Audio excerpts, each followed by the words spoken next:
Olá a todos, quem fala é o Renan Corrêa Leandro, consultor de negócios da Domo Soluções em TI.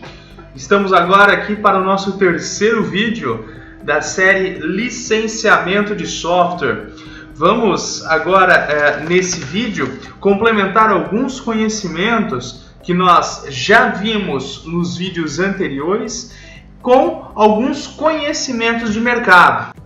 No primeiro vídeo, vimos o panorama do mercado atual, como está o mercado de licenciamento de software hoje, o mercado de TI no Brasil, a sua relevância no mercado nacional e mundial. Depois, vimos que um licenciamento mal gerenciado também representa um risco iminente para as empresas.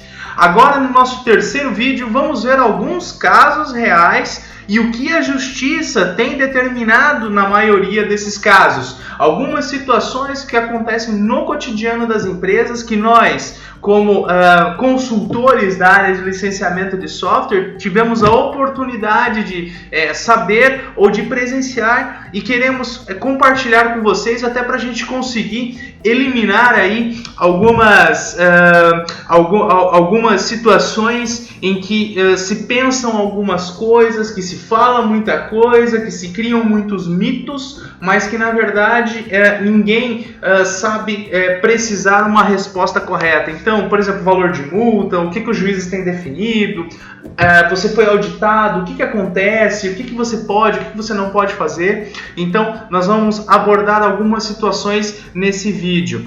Depois ainda, nós vamos ter ainda o quarto e o quinto vídeo, que é sobre um conhecimento aplicado na prática e o enfrentamento das questões referentes à auditoria. Então, vamos começar então o nosso vídeo de casos reais nessa série de licenciamento de software. Bom, repetindo aqui, no último vídeo nós falamos então sobre um risco iminente para as nossas empresas quanto ao tema licenciamento de software. No vídeo anterior, falamos que casos reais podem muito despertar um interesse, acender até mesmo um sinal de alerta em muita gente quanto à importância do tema.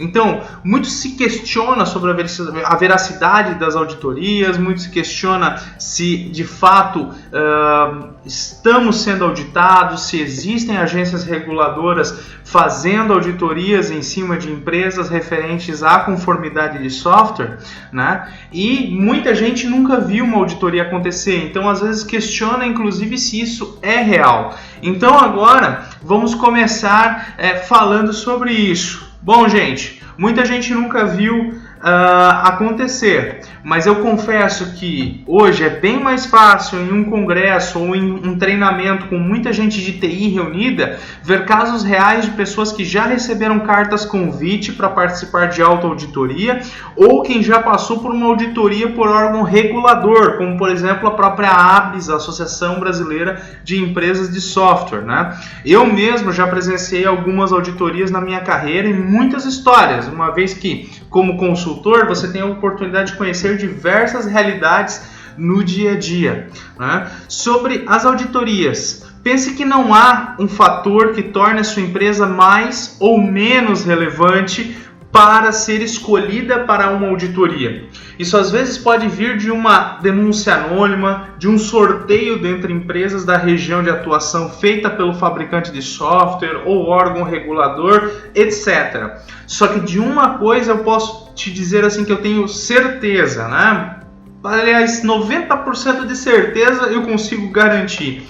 Dificilmente uma ação virá por um parceiro de tecnologia da sua empresa. Muita gente já me questionou se eu ia contar para o fornecedor do software que eu sabia que a organização estava com software irregular, né? Isso não faz parte nem da minha índole e com certeza de muitos profissionais de TI. Né? Preciso antes fazer essa defesa, pois vejo que existe muita gente mal intencionada que gosta desse tipo de insinuação. Né? Você tem um fornecedor de TI de confiança, mesmo que esse possua parceria com grandes fornecedores de software, na minha opinião, fique tranquilo. Confie nele para te ajudar. Demonstre sua vontade de resolver. Tenho certeza que isso só vai te fazer bem. Embora reforce o termo de TI, que é confiança, né?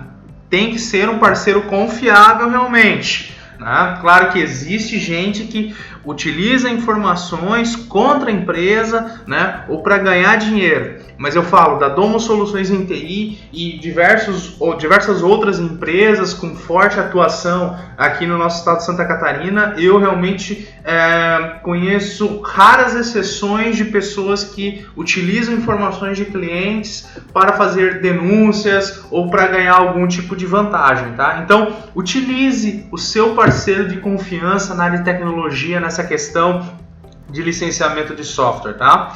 Agora vamos falar sobre alguns casos reais para que você entenda quão grave é esse assunto, tá?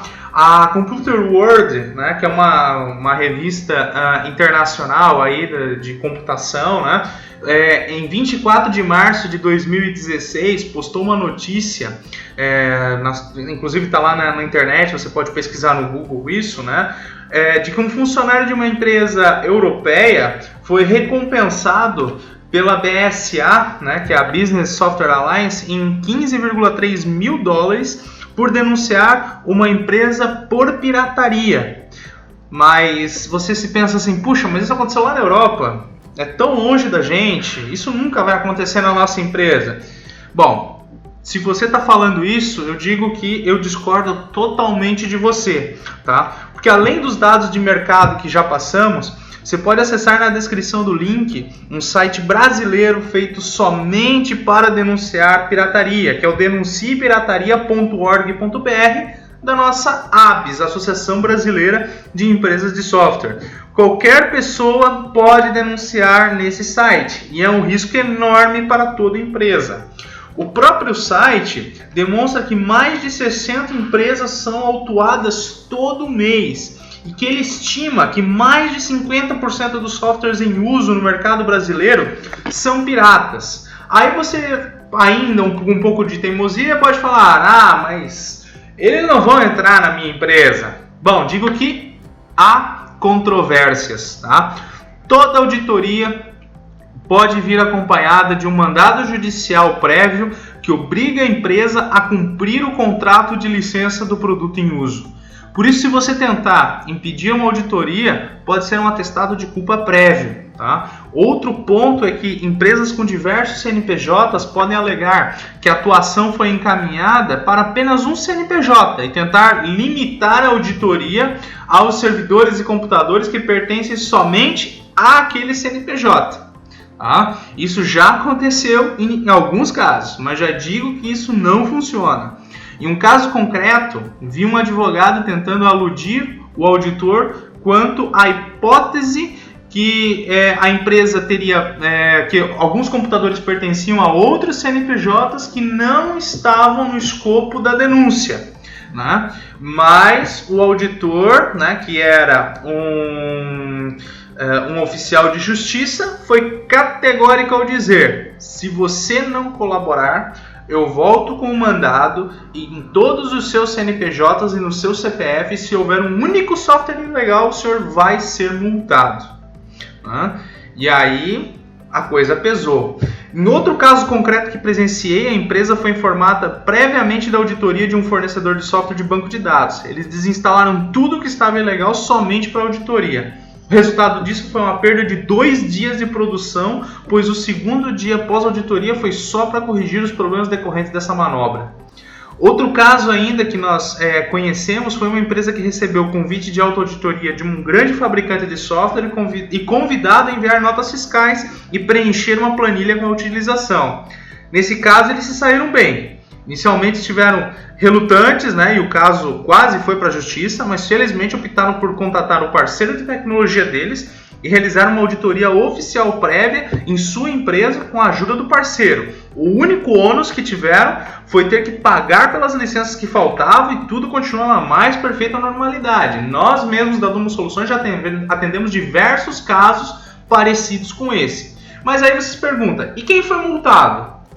Bom, nesse caso, dependendo do juiz que julga o caso, né, não existe um valor fixo para a multa, né, uma vez que não há uma fórmula mágica pronta. Existem pessoas que ventilam a situação, pode ser 300 vezes o valor do software, outros falam 3.000 vezes o valor do software, mas na verdade não existe isso, tá? Não existe uma fórmula mágica. O juiz dependendo da consciência dele, da interpretação dele da lei e do que ele vê da empresa, da idoneidade da empresa ou não, ou do faturamento que a empresa tem ou não, ele estipula a multa em cima da empresa. Né? E isso pode ser arriscado, porque fica no universo da subjetividade de acordo com a consciência do juiz. Né? Mas é certo que os juízes, na esmagadora maioria dos casos, têm dado preferência aos players, uma vez que a lei brasileira já possui mecanismos suficientes para enquadrar esse tipo de prática. Na internet você pode encontrar a jurisprudência de um caso não muito antigo de uma empresa importante de engenharia carioca que recebeu uma multa em decorrência da utilização de software pirata. Então, por causa de tudo isso que nós comentamos, é notório, gente, o risco é iminente e você precisa estar protegido. Bom, o vídeo já está demasiadamente longo. No próximo vídeo, gente, daremos um exemplo de como um software muito simples pode se tornar uma grande dor de cabeça na hora de licenciar. Muito obrigado por vocês terem assistido esse vídeo. Curtam a nossa página aí no YouTube, curtam a nossa página no Facebook. Um grande abraço e até a próxima.